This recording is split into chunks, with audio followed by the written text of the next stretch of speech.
"It's a pretty good zoo," said young Gerald McGrew, "and the fellow who runs it seems proud of it, too."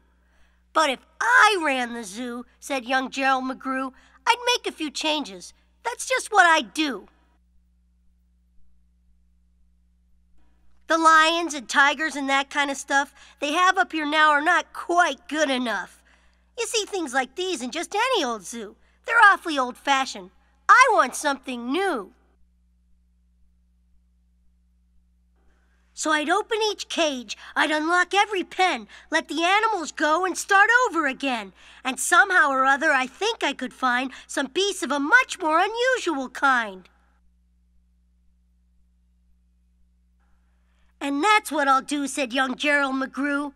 "If you want to catch beasts you don't see every day, you have to go places quite out of the way. You have to go places no others can get to. You have to get cold and you have to get wet too.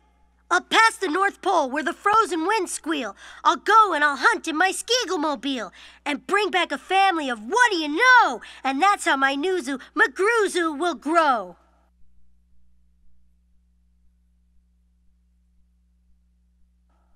I'll capture one tiny, I'll capture one cute, I'll capture a deer that no hunter would shoot. A deer that's so nice he could sleep in your bed if it weren't for those horns that he has on his head. I'll capture them fat, and I'll capture them scrawny. I'll capture a scragglefoot mulligatawny, a high-stepping animal fast as the wind from the blistering sands of the desert of Zin. This beast is the beast that the brave chieftains ride when they want to go fast to find someplace to hide. A mulligatawny is fine for my zoo, and so is a chieftain. I'll bring one back too. Most beasts are quite friendly, but still in some lands, some beasts are too dangerous to catch with bare hands. For those that are ugly and vicious and mean, I'll build a bad animal catching machine. It's rather expensive to build such a kit, but with it a hunter can never get bit. I'll go to the African island of Yurka and bring back a tizzle-top tufted mazurka, a kind of canary with quite a tall throat. His neck is so long if he swallows an oat. For breakfast the first day of April, they say, it has to go down such a very long way that it gets to his stomach the 15th of May.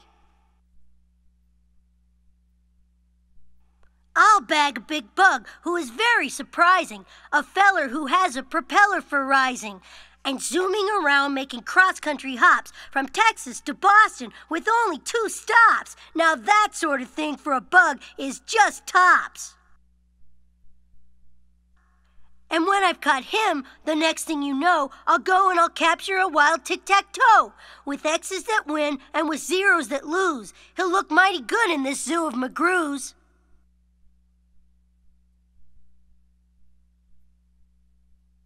In a cave in Khartoum lives a beast called the Natch that no other hunter's been able to catch. He's hidden for years in his cave with a pout, and no one's been able to make him come out.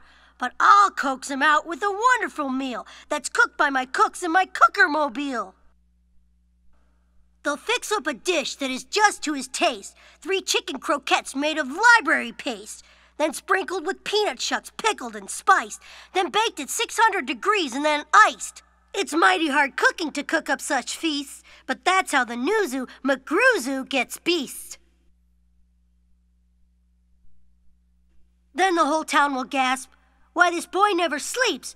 No keeper before ever kept what he keeps." There's no telling what that young fellow will do.